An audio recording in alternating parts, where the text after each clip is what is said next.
এই যে আমাদের সরকার, স্বাস্থ্য দপ্তরের মন্ত্রী মাননীয় মুখ্যমন্ত্রী, পুলিশ দপ্তরের মন্ত্রী মাননীয় মুখ্যমন্ত্রী, মাইনরিটি দপ্তরের মন্ত্রী মাননীয় মুখ্যমন্ত্রী, আরো অনেক দপ্তর নিয়ে তিনি বসে আছেন।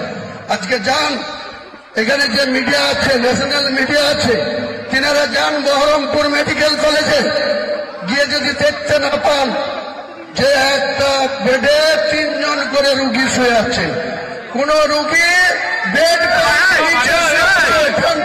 মেঝেতে শুয়ে আছে, তার স্বাস্থ্যের কি অবনতি হচ্ছে, যারা স্বাস্থ্য পরিষেবা পেতে গিয়ে তাদের স্বাস্থ্যের আরো অবনতি হচ্ছে।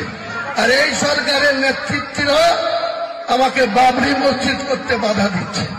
এর জবাব গোটা